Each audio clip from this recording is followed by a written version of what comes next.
सबका स्वागत है एजुकेशन की 86 में। और हम लेकर आए हैं 12 अप्रैल के करंट अफेयर के कुछ इंपॉर्टेंट क्वेश्चन आंसर जो कि आपके आने वाले एग्जाम के पॉइंट ऑफ व्यू से बहुत इंपॉर्टेंट हो सकते हैं। दोस्तों, अगर आपको इसका पीडीएफ चाहिए तो हमारे एजुकेशन की 86 के टेलीग्राम चैनल पे जाके ज्वाइन करें। वहाँ पे आपको हर वीडियो का पीडीएफ प्रोवाइड किया जाता है, चाहे आप यहाँ पे हिस्ट्री ज्योग्राफी के क्लासेस ले रहे हो या फिर करंट अफेयर के, उसका हर वीडियो का पीडीएफ आपको शेयर किया जाता है। दोस्तों, अगर आपको चाहिए करंट अफेयर के जनवरी से लेकर अप्रैल तक के वन लाइनर क्वेश्चन, जी हाँ वन लाइनर क्वेश्चन, लगभग 500 प्रश्न होंगे उसमें, ठीक है। तो इन 500 प्रश्नों का पीडीएफ है, इसका तैयार हो चुका है पीडीएफ। और ये अगर चाहिए तो प्लीज़ कमेंट बॉक्स में कमेंट करते रहिएगा हर क्वेश्चन के आंसर को। चलिए शुरुआत करते हैं आज का क्यूज। और जी हाँ दोस्तों, चैनल को सब्सक्राइब कीजिएगा बेल आइकन को दबा के, ताकि हर वीडियो का नोटिफिकेशन आप तक सबसे पहले हमारे चैनल के माध्यम से जा सके। आज का पहला सवाल ये रहा आपके सामने। एनआईआरएफ रैंकिंग 2019 में भारत का सर्वश्रेष्ठ शिक्षण संस्थान नामित किया गया है। तो देखिए, एनआईआरएफ के द्वारा ये जो सबसे बेस्ट इंस्टीट्यूट है वो इंडिया का संस्थान जो है वो कौन सा है, यहाँ पे आपको बताना है। तो अपने आंसर नीचे कमेंट कीजिएगा। वैसे इसका आंसर है दोस्तों, इट्स ए आईआईटी मद्रास। जी हाँ, नोट कर लीजिएगा, IIT Madras is the right answer. अब देखिए, इससे जुड़ी हुई कुछ तथ्य हैं वो आप देख सकते हैं यहाँ पे। तो ओवरऑल श्रेणियों में आईआईटी मद्रास को पहले स्थान पर रखा गया है। इसके बाद एक और लाइन है इसका, ये ध्यान रखिएगा, जो मेडिकल श्रेणी में एम्स जो है वो अभी दिल्ली के पहले स्थान पे है। एम्स दिल्ली पहले स्थान पर है मेडिकल में, याद रखिएगा। ये क्वेश्चन सब बनेगा एग्जाम में, ठीक है। पॉइंट बाइज पॉइंट दिया हुआ है, ये पीडीएफ में मिल जाए आपको सारा चीज, ठीक है। और यहाँ पे तीसरी चीज है कि महाविद्यालयों की श्रेणी में मिरिंडा हाउस जो है दिल्ली का एक कॉलेज है, उसे पहले स्थान पर रखा गया है। तो ये महाविद्यालय है ना, यूनिवर्सिटी। तो यूनिवर्सिटी में ऑल ओवर इंडिया सबसे ऊपर कौन सा रहा है, तो मिरिंडा हाउस दिल्ली। अगला क्वेश्चन जो है पॉइंट यहाँ पे मैनेजमेंट में, ठीक है, मैनेजमेंट में आईआईएम बेंगलोर को सबसे पहले स्थान पर रखा गया है। ये भी क्वेश्चन इंपॉर्टेंट है दोस्तों, इंपॉर्टेंट नहीं मोस्ट इंपॉर्टेंट है। तो ये सारे के सारे जो है ना डेटा वो लिखते जाओ, क्योंकि ये क्वेश्चन से बन सकते हैं यहाँ से क्वेश्चन, ठीक है।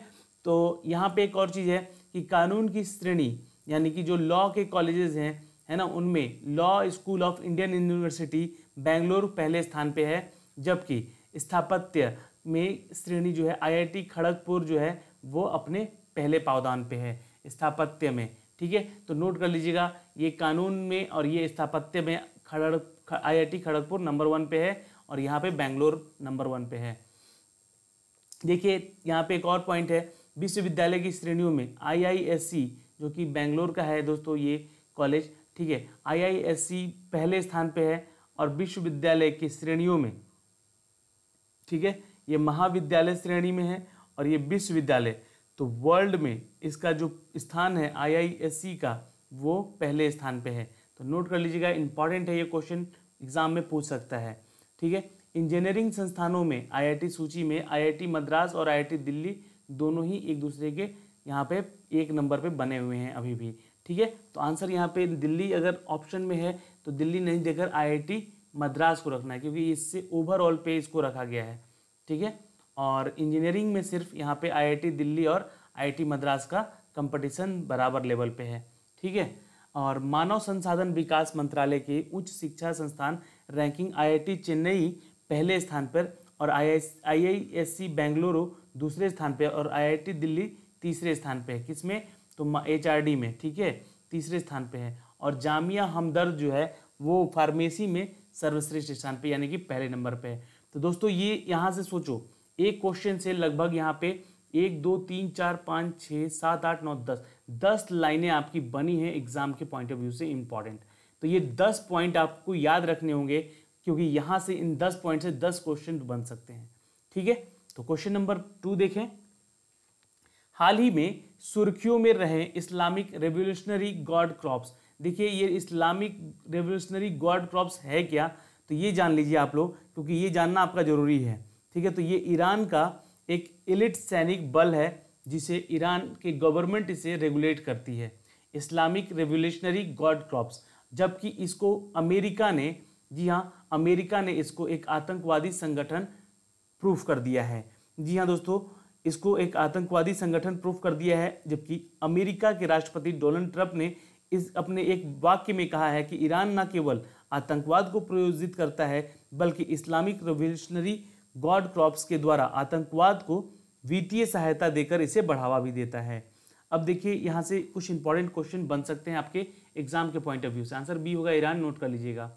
ठीक है, तो देखिए ईरान है तो ईरान के प्रेसिडेंट का नाम है दोस्तों हसन रूहानी, और अमेरिका के तो डोनाल्ड ट्रंप। याद रखिएगा, इंपॉर्टेंट है क्वेश्चन ये दोनों। इसका कैपिटल है तेहरान और जो करेंसी है इसकी वो रियाल कहलाती है, ईरानी रियाल। ठीक है, और इस्लामिक रिवॉल्यूशनरी गार्ड कॉर्प्स जो है ईरान के सशस्त्र बल की एक शाखा है और इसकी स्थापना कब हुई थी तो 1979 में। ठीक है, और ये 22 अप्रैल 1979 को इसकी स्थापना की गई थी। तो यहाँ से ये क्वेश्चन इंपॉर्टेंट बनता है और इसको नोट कर लीजिएगा, एग्जाम में पूछ सकता है यहाँ पे।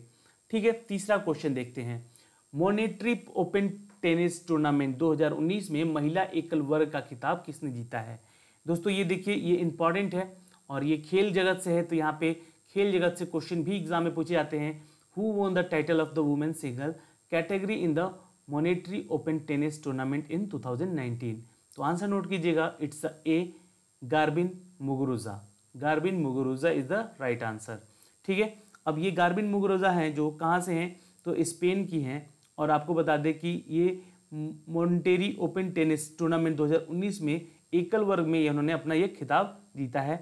दरअसल इनकी जो प्रतिद्वंदी थी कौन तो विक्टोरिया ओजारेका, जो इनकी जो प्रतिद्वंदी थी इनकी। ठीक है, तो ये याद रखिएगा, ये इनके कुछ चोट लगने की वजह से ये रिटायर हट हो गई थी, जो कि इनकी सबसे मतलब कह सकते हैं कि ज़्यादा इनको हरा सकती थी कौन तो विक्टोरिया ओजारेका। ठीक है, तो ये क्वेश्चन इंपॉर्टेंट है, याद रखिएगा। अब यहाँ से जो जुड़े हुए प्रश्न पूछे जा सकते हैं दोस्तों आपसे, वो बोलो। देखिए यहाँ पे ये तीन चीज़ें हैं यहाँ पे। एक तो ये कि गार्बिन मुगुरुजा जो है ये कहाँ से हैं तो स्पेन से हैं, और ये ओपन टेनिस टूर्नामेंट 2019 में महिला एकल वर्ग में खिताब इन्होंने जीता है। ठीक है, जबकि यहाँ पे मैंने इनके बारे में बताया है कि जो उनकी सबसे मेन प्रतिद्वंदी थी अंजारिका, इनको चोट के कारण रिटायर हट लेना पड़ गया था। ठीक है, तो ये क्वेश्चन इंपॉर्टेंट बनता है दोस्तों। अब देखिए स्पेन की बातें हुई हैं, स्पेन की विजय हुई है यहाँ पे, तो कैपिटल है स्पेन का दोस्तों, ये नोट कर लीजिएगा मैड्रिड। ठीक है, और इसका करेंसी जो है ये स्पेनिश यूरो है, याद रखिएगा, इंपॉर्टेंट है क्वेश्चन। अगला सवाल देखते हैं दोस्तों, राष्ट्रीय हरित ट्रिब्यूनल के मौजूदा चेयरपर्सन कौन है? Who are the current chairperson of the National Green Tribunal? Question important है उतना ही जितना कि आपको यहाँ पे इंपॉर्टेंस दिख रहा है। जी हाँ, मैं बोल रहा हूँ ये इंपॉर्टेंट है, आ सकता है एग्जाम में, इसको नोट कीजिएगा। क्वेश्चन का आंसर है जस्टिस आदर्श गोयल। अब देखिए इनके बारे में बहुत सारी चीज़ें हैं। जस्टिस आदर्श गोयल जो हैं ये बता दें आपको कि एनजीटी के बारे में पहले जान लें, नेशनल ग्रीन ट्रिब्यूनल। ये जो इसका फुल फॉर्म पूछेगा एग्जाम में, इसको नोट कर लीजिएगा याद करने के लिए। ये एक्ट 2010 में बना है, 18 अक्टूबर 2010 को ये तैयार हुआ है और सेंट्रल गवर्नमेंट के द्वारा इसे पास किया गया था। ठीक है, इसके सबसे पहले जो चेयरपर्सन थे वो थे जस्टिस लोकेश्वर सिंह। 2010 में इनको बनाया गया था। याद रखिए पटना से बिलोंग करते थे और ये पहले चेयरमैन हैं एनजीटी के, तो ये क्वेश्चन पूछ सकता है। ठीक है, और जस्टिस ये जो हैं स्वातंत्र कुमार, जस्टिस स्वातंत्र कुमार ये जो है रिटायर्ड हैं, ये 20 दिसंबर 2017 तक ये बने हुए थे किसके चेयरपर्सन। ठीक है, तो ये भी क्वेश्चन इंपॉर्टेंट कर लीजिएगा, और ये रिटायर हुए हैं 20 दिसंबर 2017 को। ठीक है, इनके बाद इन्होंने संभाला, और इनके बाद जी हाँ मिस्टर एस कुमार के बाद जो यहाँ पे एनजीटी के वो चेयरपर्सन बने हैं उनका नाम था जावेद रहीम। ठीक है, ये क्वेश्चन तीनों इंपॉर्टेंट है, लाइन बाई लाइन ये पूछा जा सकता है। और अब जो है दोस्तों बने हैं जस्टिस आदर्श कुमार गोयल। तो ये याद रखिएगा, इंपॉर्टेंट है क्वेश्चन, और यहाँ से क्वेश्चन सारे एग्जाम में भी पूछे जा सकते हैं। ठीक है, याद रहेगा। अब देखिए जो भूगर्भ विभाग है उसमें निदेशक शामिल है, और यह समिति 1 माह के भीतर अपनी संयुक्त रिपोर्ट पेश कर देती है। तो ये जो भूगर्भ विभाग है जिसे हम लोग बात कर रहे हैं नेशनल ग्रीन ट्रिब्यूनल की, तो ये इसका अपना जो एक अलग वक्तव्य है कि ये अपना रिपोर्ट जो है 1 महीने के अंदर ही प्रस्तुत कर देती है। चलिए खैर इसकी बात है, यहाँ पे इतने सारे क्वेश्चन हैं, इंपॉर्टेंट बन सकते हैं यहाँ से, इसको नोट कर लीजिएगा। ओके, क्वेश्चन नंबर 5 देखिए दोस्तों, किस आईआईटी ने जनरल इलेक्ट्रिक के साथ भारत की पहली कोल्ड स्प्रे स्मार्ट लैब के समझौते पर हस्ताक्षर किया है? विच IIT has compromised for the India first cold spray smart lab with the General Electric? तो आंसर नोट कीजिएगा, इट्स आईआईटी मद्रास। नोट कर लीजिएगा दोस्तों, आईआईटी मद्रास है यहाँ पे आंसर। ओके, आईआईटी मद्रास ने सिग्नेचर किया है एक एमओयू पे, किसके साथ? तो जनरल इलेक्ट्रिक। जनरल इलेक्ट्रिक क्या है? तो एक बहुत ही बड़ी इलेक्ट्रिक की कंपनी है और इसने पहली कोल्ड स्प्रे स्मार्ट, जैसे कि हम लोग surface modification and addictive research technology के नाम से भी जानते हैं, जिसका लैब है, और इस लैब के लिए समझौता किया गया है, जिसके तहत एयरक्राफ्ट इंजन के पुर्जे के लिए एडवांस सर्विस टेक्नोलॉजी का यहाँ विकास किया जाएगा। और भारत की पहली हाई प्रेशर कोल्ड स्प्रे जिसे किसी शैक्षणिक संस्थान से स्थापित किया जा रहा है, तो वो है दोस्तों आईआईटी मद्रास। ओके, इंपॉर्टेंट है, क्वेश्चन याद रखिएगा। देखिए सारी चीज़ें मैंने आपको यहाँ बता दिया है, और इसका फुल फॉर्म याद रखिएगा, surface modification and additive research technologies. Okay, जो लैब का नाम है, और जीई एक कंपनी है जो कि इसके साथ एक समझौते पर हस्ताक्षर किया है, किसने? तो आईआईटी मद्रास ने। ठीक है, बाकी सारी चीज़ें मैंने आपको यही चीज़ बताई हैं। और हाँ, एक चीज़ और नोट कर लीजिएगा, देखिए ये जो पॉल्यूशन हो रहा है ना, ये जो पूछ सकता, माफ़ कीजिए पॉल्यूशन बोल रहा हूँ मैं, ये जो टोटल आईआईटी है इंडिया में, है ना, इंडिया में जितने आईआईटी हैं उनके नाम है ये, इसको नोट कर लीजिएगा। ये क्वेश्चन पूछ सकता है कि how many IITs in India. ठीक है, तो आंसर है यहाँ पे बॉम्बे, दिल्ली, कानपुर, खड़गपुर, मद्रास, गुवाहाटी, रुड़की, हैदराबाद, पटना, भुवनेश्वर, रोपर, जोधपुर, गांधीनगर, इंदौर, मांडी एंड द वाराणसी। ये टोटल 16 ऐसे आईआईटीज हैं जिसका नाम है ये भारत में। ओके, चलिए, इसमें कि 7 पहले के बने हुए थे और बाकी जो है 9 जो है वो बाद में बनाए गए हैं इसका। ठीक है, अगला क्वेश्चन देखें, क्वेश्चन नंबर 6, 24/7 प्रदूषण चार्ज जोन क्रियान्वित करने वाला पहला शहर कौन बना है? Who become the first city to implement 24/7 pollution charging zone. तो देखो ये बहुत ही अच्छी बात है, वायु प्रदूषण से, जल प्रदूषण से और ध्वनि प्रदूषण से बचे रहने के लिए 24/7 का जो चार्ज जोन है ये किया है दोस्तों लंदन सिटी ने। जी हाँ दोस्तों, नोट कर लीजिएगा, इंपॉर्टेंट है, आंसर यहाँ पे है लंदन। ओके, ये है आंसर यहाँ पे दोस्तों। ठीक है, आंसर नोट कर लीजिएगा, और यहाँ पे आंसर है आपका ए लंदन। इसका मैं पीडीएफ में आंसर दे दूंगा, वैसे यहाँ पे पीडीएफ नहीं डाल पाया हूँ। तो देखिए लंदन से रिलेटेड है, तो क्वेश्चन यहाँ पे और क्या बन सकता है? तो देखिए कैपिटल है इसका जो लंदन है, किसका? तो इंग्लैंड का। ठीक है, इंग्लैंड से रिलेटेड है ये क्वेश्चन, तो इंग्लैंड की राजधानी है लंदन, और पाउंड स्टर्लिंग है इसकी करेंसी। तो ये याद रखिएगा, ये क्वेश्चन पूछ सकता है आपके एग्जाम के पॉइंट ऑफ व्यू से, बहुत इंपॉर्टेंट है। अब देखिए यहाँ पे डेटा है कुछ आपके लिए, जो कि टॉप 10 कंट्रीज हैं जो कि पॉल्यूशन फैलाने में आगे हैं। सबसे पहले पे पाकिस्तान है, उसके बाद कतर है, अफगानिस्तान है, बांग्लादेश है, ईरान है, इजिप्ट है, मंगोलिया है, यूनाइटेड अरब अमीरात है, और इंडिया भी इस टॉप 10 में शामिल है, और 10 पे है नेपाल। ओके, तो ये कंट्रीज हैं जो कि सबसे ज़्यादा पॉल्यूटेड हैं पूरे वर्ल्ड में। ओके, क्वेश्चन नंबर 7 देखते हैं, बोल्ड कुरुक्षेत्र युद्ध अभ्यास का आयोजन किन 2 देशों के बीच हो रहा है? चलिए, ये एक इंपॉर्टेंट है दोस्तों, आंसर है यहाँ पे माफ कीजिएगा, इंडिया और सिंगापुर। ठीक है, ये इंडिया और सिंगापुर में ये कहाँ हो रहा है दोस्तों? तो ये मध्य प्रदेश झांसी। ठीक है, माफ कीजिएगा, उत्तर प्रदेश है, उत्तर प्रदेश में है झांसी। ठीक है, उत्तर प्रदेश के झांसी के बबीना कैंटोनेंट में भारत और सिंगापुर के बीच संयुक्त सैन्य अभ्यास शुरू हो चुका है। किसके बीच? भारत और सिंगापुर के बीच। और ये दोनों देशों के बीच सैन्य टेक्नोलॉजी, समुद्री सुरक्षा को मजबूत करने के उद्देश्य से किया जा रहा है। इसका उद्देश्य क्या है? सबसे अच्छा ये जान लो कि इसको आतंकवाद के विरुद्ध भी इसकी युद्ध को कैसे लड़ा जाएगा, इस युद्धाभ्यास में बताया जा रहा है। और आपको बता दें कि दोनों देशों ने रक्षा संबंधों को मजबूत करने के लिए 2017 में, है ना, 2017 में एक समझौते पर हस्ताक्षर किया था, अनुसार सिंगापुर के सेना, भारतीय सेना और मिलकर प्रशिक्षण का फायरिंग पे अभ्यास करेंगे। तो ये 2017 में ही एमयू पे हस्ताक्षर हुआ था इस युद्धाभ्यास के लिए। ठीक है, तो ये इंपॉर्टेंट है। अब यहाँ से क्वेश्चन इंपॉर्टेंट बनता है कि सिंगापुर के रिलेटेड, तो यहाँ पे गवर्नमेंट जो है दोस्तों, ये एक डोमिनेंट पार्टी है जो कि पार्लियामेंट्री कॉन्स्टिट्यूशन के थ्रू चलती है यहाँ पे। ठीक है, और प्रेसिडेंट है यहाँ के हलीमाह याकूब। ठीक है, हलीमाह याकूब। और प्राइम मिनिस्टर का नाम जान लीजिए, 2004 से अभी तक बने हुए ली हैसिन लूंग इनका नाम है। और कैपिटल पूछे तो ये देखिए, सिंगापुर खुद एक कैपिटल है, तो कैपिटल है इसका सिंगापुर सिटी ही। और करेंसी है सिंगापुरियन डॉलर। तो ये इतना क्वेश्चन इंपॉर्टेंट हो सकता है एग्जाम के पॉइंट ऑफ व्यू से, तो इसको नोट कीजिएगा, अपने पास रखिएगा, पीडीएफ पढ़ते रहिएगा। ठीक है, चलिए क्वेश्चन नंबर 8 देखिए। हाल ही में किस देश में मीना विश्व आर्थिक फोरम का आयोजन किया जाएगा? MENA, ठीक है, मेना है ना, विश्व आर्थिक फोरम को आयोजन किया गया। तो आंसर है दोस्तों किस देश में? तो आंसर है मिस्टर जॉर्डन। तो देखिए, जॉर्डन जो है एक ऐसा कंट्री है जो कि सीरिया, इजराइल से घिरा हुआ, मतलब उसका बॉर्डर टच करता है कौन? तो जॉर्डन। ठीक है, तो ये आंसर नोट कर लीजिएगा, आंसर है यहाँ पे जॉर्डन। अब देखिए 6 और 7 अप्रैल को ही 2019 को मध्य पूर्व उत्तरी अफ्रीका मीना जो है विश्व आर्थिक फोरम का आयोजन जॉर्डन में किया।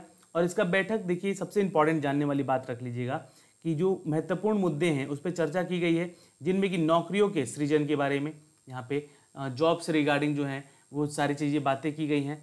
ठीक है, और इसके अलावा अरब की महिलाओं के सशक्तिकरण और स्टार्टअप को बढ़ावा दिए जाने के लिए उसमें बचा के रखा गया था, जो कि इसको बढ़ावा दिया गया है। और 50 देशों में 1,000 से अधिक प्रतिभागी यहाँ हिस्सा लिए हैं। ठीक है, तो यहाँ एक इम्पॉर्टेंट है, 1,000 से अधिक प्रतिभागी भाग लिए हैं। और कुल कितने देश थे? तो भाग लेने वाले 50 देश थे। और ये कब हुआ है? तो 6 से 7 अप्रैल को बीच में हुआ है मीना, जो कि उत्तरी अफ्रीका के विश्व आर्थिक फोरम का एक आयोजन किया है। तो ये क्वेश्चन यहाँ से 3-4 क्वेश्चन बन सकता है। एक तो इसका कैपिटल पूछेगा तो अमान है, करेंसी पूछेगा तो दिनार है, और ये कौन से कॉन्टिनेंट में है? तो एशियन कॉन्टिनेंट में है। और ये आयोजन कब हुआ था? 6 और 7 अप्रैल को हुआ था, मध्य पूर्व और उत्तरी अफ्रीका के बीच में, जो कि विश्व अफ्रीका फोरम को आयोजन किया है। ठीक है, कहाँ यहाँ पे बातें की गई है? तो नौकरियों के लिए, अरब की महिलाओं के लिए और स्टार्टअप्स जो बिजनेस हैं उनके लिए यहाँ पे चर्चा की गई है। ठीक है दोस्तों, तो ये सारी चीज़ें हैं जो कि आपके एग्जाम के पॉइंट ऑफ व्यू से इंपॉर्टेंट है। क्वेश्चन नंबर 9 देखिएगा। बॉम्बे स्टॉक एक्सचेंज ने हाल ही में किस बैंक के साथ स्टार्टअप प्लेटफॉर्म को बढ़ावा देने के लिए समझौता किया है? तो ये एक इंपॉर्टेंट क्वेश्चन है। तो ये बैंक है दोस्तों HDFC बैंक। नोट कर लीजिएगा, आंसर यहाँ भी इसका नहीं आ पाया, तो आंसर यहाँ पे सी HDFC बैंक। तो HDFC बैंक के साथ ये ने MU पे हस्ताक्षर किया है। किसने? तो BSE ने, बॉम्बे स्टॉक एक्सचेंज ने किसके साथ? तो HDFC के साथ एक हम MU पे हस्ताक्षर हुआ है, जिसमें कि BSE स्टार्टअप प्लेटफॉर्म पर सूचीबद्ध होने के लाभ के बारे में जागरूकता फैलाया जाएगा। और यह समझौता जो है कम से कम योग्य स्टार्टअप को बैंकिंग तथा ऋण की सुविधा देने की बातें भी करेगा। ठीक है, तो बॉम्बे स्टॉक एक्सचेंज जो है ये दिसंबर 2018 में स्टार्टअप प्लेटफॉर्म को लॉन्च किया था। इसमें बड़े बड़े उद्यमी और व्यापारी जो हैं स्टॉक एक्सचेंज में अपनी कंपनी के लिए यहाँ पे शेयर मार्केट में भी अपना पैसा इस्तेमाल करते हैं, लगाते हैं। ठीक है, अब देखिए एक चीज बात बता दूं आपको, HDFC से रिलेटेड जो बातें हैं उसका CEO कौन है? तो आदित्य पुरी, जी हाँ, जो कि 1994 से ही अभी हैं। हेडक्वार्टर पूछेगा तो मुंबई बताइएगा। और इसको 1994 में फाउंड किया गया था HDFC बैंक को। ठीक है, जो कि इंडियन बैंक है। और रेवेन्यू अभी इसका 2018 का बता रहा हूँ मैं, 95,461 करोड़ का है। और सब्सिडीज कंपनी में HDFC सिक्योरिटी है, HDFC फाइनेंशियल सर्विसेज हैं। और इसके अलावा यहाँ पे HDFC बैंक के 43 मिलियन ग्राहक हैं और 5,000 से अधिक इसकी बैंक की शाखाएं हैं और 13,161 से इसके ATM हैं। तो ये सारे डेटा हैं, ये आ सकते हैं एग्जाम में, आपसे पूछे जा सकते हैं। ठीक है, चलिए क्वेश्चन नंबर 10 और ये आखिरी सवाल है, इसका आंसर कीजिएगा।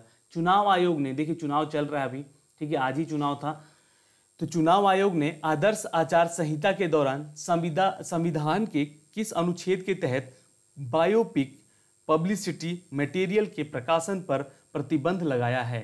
तो आर्टिकल है वो दोस्तों, इट्स ए आर्टिकल 324, जी हाँ 324। तो अनुच्छेद 324 क्या कहता है? तो ये कहता है कि चुनाव के तहत आयोग ने आदेश जारी करते हुए बायोपिक और पब्लिसिटी मटेरियल के प्रकाशन पर प्रतिबंध लगाया है। तो आप जो नरेंद्र मोदी की मूवी आ रही थी, अब इस पे थोड़ा सा डाउट हो गया है। तो ये मूवी अब इलेक्शंस के बाद आएगी, तो आप लोग ज़रूर देखिएगा, अच्छी मूवी हो सकती है। तो विवेक ओबराय हैं यहाँ पे हीरो इसके, तो इन सब चीज़ों का ध्यान रखिएगा, ठीक है। तो आज के इस क्वेश्चन सिनारियो में आप हमारे साथ बने रहें, इसका बहुत बहुत धन्यवाद। मिलते हैं आपसे अगले वीडियो में। इसका PDF हम आपको टेलीग्राम पे शेयर कर देंगे। और जो भी मेरे भाई बंधु चैनल पे नए हैं, उनसे रिक्वेस्ट है कि चैनल को सब्सक्राइब करें और बेल आइकन को दबाएं।